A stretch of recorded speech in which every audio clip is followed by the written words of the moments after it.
Le silence m'a frappé en premier. Pas de claquement de pattes sur le parquet. Pas de collier qui teinte. Pas de nez chaud et humide qui me tapotait la main pour me saluer.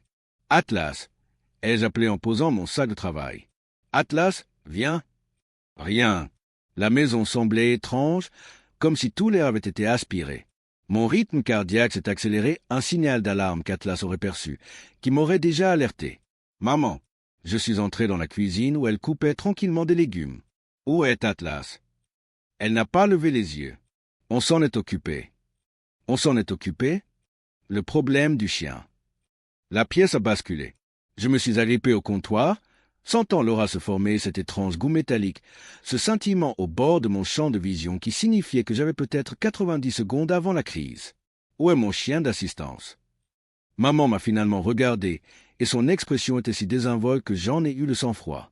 Ta sœur a peur des chiens. On l'a emmenée au refuge ce matin. La famille avant tout. Le refuge. Ma voix s'étrangla. Tu as donné mon matériel médical. Papa entra, déjà en train de siroter du bourbon après le travail. Ne dramatise pas, Zara. C'était juste un chien. Juste un chien. Atlas, qui avait détecté plus de 200 crises en 3 ans, qui m'avait sauvé la vie d'innombrables fois, qui m'avait donné l'indépendance, une carrière, une vie hors de ses murs. C'est un chien d'assistance, dis-je, les mots lourds de sens. L'aura se renforçait. J'ai des papiers. On lui a prescrit du matériel médical. J'ai eu 3 crises cette semaine. Parce que tu dépends trop de cet animal, interrompit maman. Peut-être que maintenant tu apprendras à t'en passer. Je suis épileptique. Je ne m'en sors pas sans lui. Il me maintient en vie. Ta sœur fait des crises de panique. Dit papa, comme si cela expliquait tout. Le médecin dit que sa peur des chiens est une véritable phobie. On ne pouvait pas la laisser venir avec cette bête ici. Alors elle ne vient pas? Le scintillement se répandait. J'avais besoin de me mettre à terre, de me mettre en sécurité. J'avais besoin qu'Atlas m'aide à me positionner pour ne pas me blesser pendant la crise. C'est ta sœur? A dit maman fermement. Elle a besoin de notre soutien pendant le divorce. Il a, bien sûr, ma sœur aînée, qui avait développé sa phobie la semaine même où j'avais eu Atlas, qui avait passé 3 ans à faire de chaque réunion de famille le sujet de sa peur, de ses besoins, de ses drames qui étaient en instant de divorce pour avoir trompé 3 hommes différents. Mais on voyait ça comme une crise de santé mentale nécessitant l'accommodation de tous. Quel refuge? Ai-je réussi à demander en sortant déjà mon téléphone. Est-ce important? Ils ont dit qu'ils seraient adoptés rapidement. Les chiens bien dressés le sont toujours. J'ai composé le 911, les mains tremblantes à tel point que j'avais du mal à composer les numéros. 911, quelle est votre urgence? On m'a volé mon chien d'assistance médicale. Je suis épileptique et je suis sur le point de faire une crise. J'ai besoin de... C'est à ce moment-là que le monde a explosé dans un chaos électrique. Je me suis réveillé à l'hôpital, la langue enflée, les muscles qui hurlaient et 4 perfusions dans le bras. L'ambulancière, une gentille femme nommée Denise, terminait ses papiers. « Bon retour » dit-elle doucement. « Tu as fait une crise d'épilepsie généralisée. Plutôt grave. Mon chien, je t'ai entendu à l'appel. La police enquête déjà.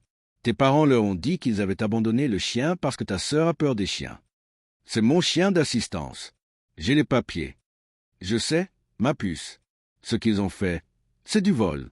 Et comme tu as eu une crise d'épilepsie en conséquence directe, il pourrait y avoir des accusations supplémentaires. » Je me suis mise à pleurer. Pas de belles larmes, mais de vilains sanglots, à me secouer le corps.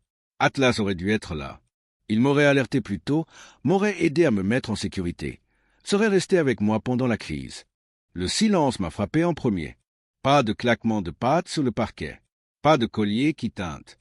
Pas de nez chaud et humide qui me tapotait la main pour me saluer. Atlas, ai-je appelé en posant mon sac de travail. Atlas, viens. Rien.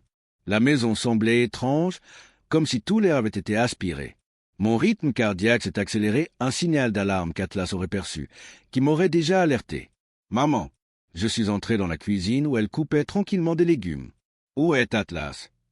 Elle n'a pas levé les yeux. On s'en est occupé. On s'en est occupé? Le problème du chien. La pièce a basculé. Je me suis agrippé au comptoir, sentant l'aura se former, cet étrange goût métallique, ce scintillement au bord de mon champ de vision qui signifiait que j'avais peut-être 90 secondes avant la crise. Où est mon chien d'assistance?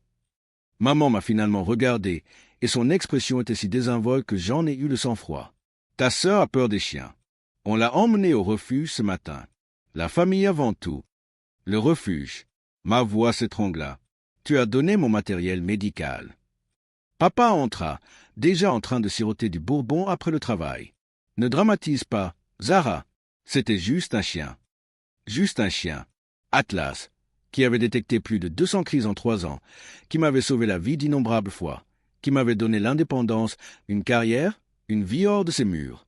C'est un chien d'assistance, dis-je, les mots lourds de sens. L'aura se renforçait. J'ai des papiers. On lui a prescrit du matériel médical. J'ai eu 3 crises cette semaine. Parce que tu dépends trop de cet animal, interrompit maman. Peut-être que maintenant tu apprendras à t'en passer. Je suis épileptique. Je ne m'en sors pas sans lui. Il me maintient en vie. Ta sœur fait des crises de panique. Dit papa, comme si cela expliquait tout. Le médecin dit que sa peur des chiens est une véritable phobie. On ne pouvait pas la laisser venir avec cette bête ici. Alors elle ne vient pas. Le scintillement se répandait. J'avais besoin de me mettre à terre, de me mettre en sécurité. J'avais besoin qu'Atlas m'aide à me positionner pour ne pas me blesser pendant la crise. C'est ta sœur, a dit maman fermement. Elle a besoin de notre soutien pendant le divorce. Il a, bien sûr, ma sœur aînée, qui avait développé sa phobie la semaine même où j'avais eu Atlas, qui avait passé 3 ans à faire de chaque réunion de famille le sujet de sa peur, de ses besoins, de ses drames qui étaient en instant de divorce pour avoir trompé 3 hommes différents. Mais on voyait ça comme une crise de santé mentale nécessitant l'accommodation de tous. Quel refuge? Ai-je réussi à demander en sortant déjà mon téléphone. Est-ce important? Ils ont dit qu'ils seraient adoptés rapidement. Les chiens bien dressés le sont toujours. J'ai composé le 911, les mains tremblantes à tel point que j'avais du mal à composer les numéros. 911, quelle est votre urgence? On m'a volé mon chien d'assistance médicale. Je suis épileptique et je suis sur le point de faire une crise. J'ai besoin de... C'est à ce moment-là que le monde a explosé dans un chaos électrique. Je me suis réveillé à l'hôpital, la langue enflée, les muscles qui hurlaient et 4 perfusions dans le bras. L'ambulancière, une gentille femme nommée Denise, terminait ses papiers. « Bon retour » dit-elle doucement. « Tu as fait une crise d'épilepsie généralisée. Plutôt grave. Mon chien, je t'ai entendu à l'appel. La police enquête déjà. Tes parents leur ont dit qu'ils avaient abandonné le chien parce que ta sœur a peur des chiens.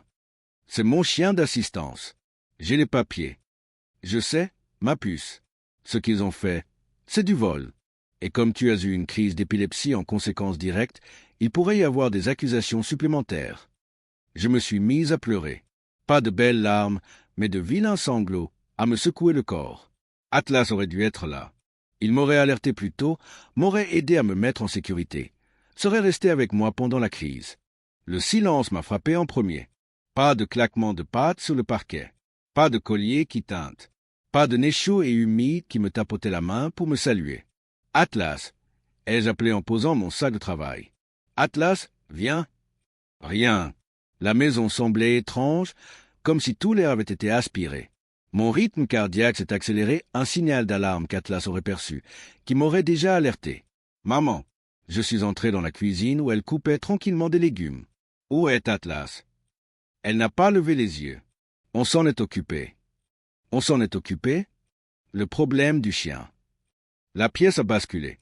Je me suis agrippé au comptoir, sentant l'aura se former, cet étrange goût métallique, ce scintillement au bord de mon champ de vision qui signifiait que j'avais peut-être 90 secondes avant la crise.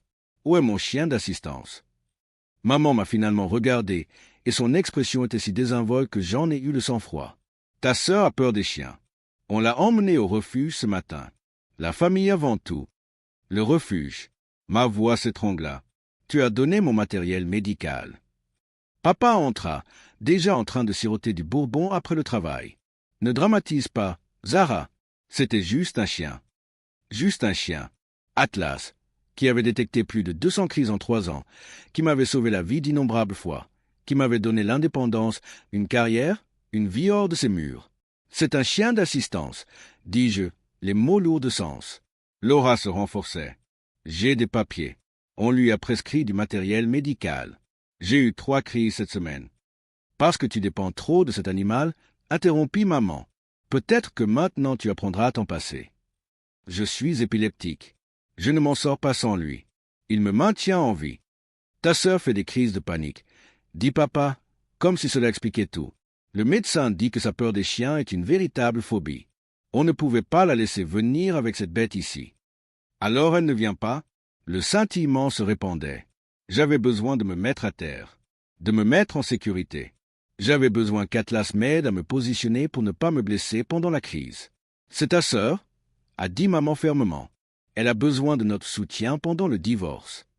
Il a, bien sûr, ma sœur aînée, qui avait développé sa phobie la semaine même où j'avais eu Atlas, qui avait passé 3 ans à faire de chaque réunion de famille le sujet de sa peur, de ses besoins, de ses drames qui étaient en instant de divorce pour avoir trompé 3 hommes différents.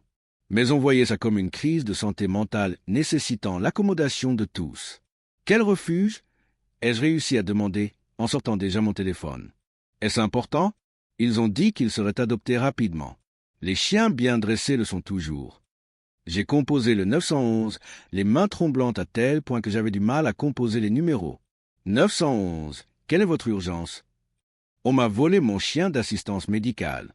Je suis épileptique et je suis sur le point de faire une crise. J'ai besoin de... C'est à ce moment-là que le monde a explosé dans un chaos électrique. Je me suis réveillé à l'hôpital, la langue enflée, les muscles qui hurlaient et 4 perfusions dans le bras. L'ambulancière, une gentille femme nommée Denise, terminait ses papiers. « Bon retour » dit-elle doucement. « Tu as fait une crise d'épilepsie généralisée. Plutôt grave. Mon chien, je t'ai entendu à l'appel. La police enquête déjà. Tes parents leur ont dit qu'ils avaient abandonné le chien parce que ta sœur a peur des chiens. C'est mon chien d'assistance. J'ai les papiers. Je sais, ma puce. Ce qu'ils ont fait, c'est du vol. Et comme tu as eu une crise d'épilepsie en conséquence directe, il pourrait y avoir des accusations supplémentaires. » Je me suis mise à pleurer. Pas de belles larmes, mais de vilains sanglots, à me secouer le corps. Atlas aurait dû être là. Il m'aurait alerté plus tôt, m'aurait aidé à me mettre en sécurité, serait resté avec moi pendant la crise.